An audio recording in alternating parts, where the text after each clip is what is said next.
Hello everyone, it's me, Nate Slater here with my quick spoiler-free review of Venom, The Last Dance.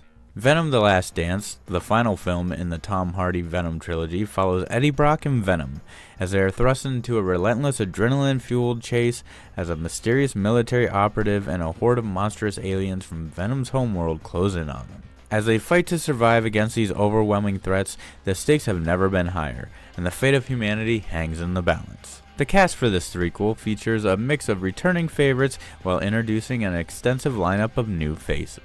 Tom Hardy once again embodies Eddie Brock, a daring investigative journalist who merges with Venom, an alien symbiote that bestows him with remarkable superhuman abilities. Chiwetel Ejiofor stars as Rex Strickland, a relentless commander of the Imperium on a mission to track down Eddie and capture the elusive symbiote Venom. Juno Temple portrays Dr. Teddypayne, a scientist for the Imperium burdened by the emotional toll of her brother's tragic death from a lightning strike. Once again, Stephen Graham portrays Patrick Mulligan, a former police detective who becomes infected by a symbiote during an encounter with Carnage. Left for dead, he is subsequently captured by the Imperium. With the major players in the cast out of the way, let's take a closer look at some of the supporting characters. Rhys Ifans makes his return to the Sony Spider-Man universe, trading his dual role of Dr. Kurt Connors in The Lizard for that of Martin Moon, a free-spirited hippie with an insatiable passion for all things extraterrestrial. Peggy Lou returns as Miss Chen, a savvy convenience store owner who develops a surprising camaraderie with Eddie and his symbiote Venom. Clark Bacco plays Sadie Christmas, a passionate Imperium researcher who assists Dr. Payne in the study of the alien symbiotes.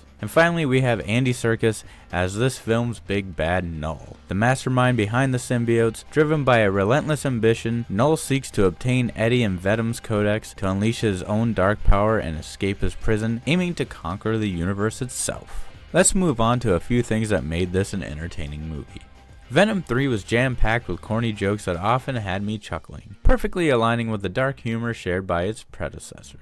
I also appreciated the solid action sequences and the fast-paced narrative that kept things exciting. Additionally, I enjoyed how they laid the groundwork for Null, hinting at him being an even greater threat in a future film. Now, moving on to some of the film's missteps. One significant issue I encountered in Venom 3 was the lack of character development for several new characters. This shortfall made it challenging to emotionally invest in their storylines, ultimately weakening the film's overall impact.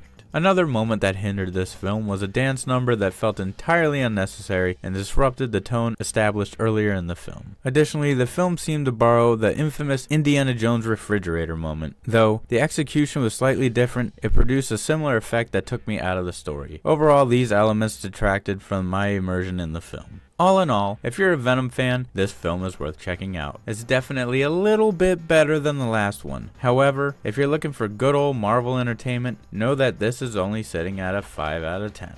And with that, I think it's time we remove ourselves from the dance floor. Remember, if you haven't already, like, comment, and subscribe to keep up to date on all things Plot Hole Productions. Once again, I'm Nate Slater, and I'll catch you in the void.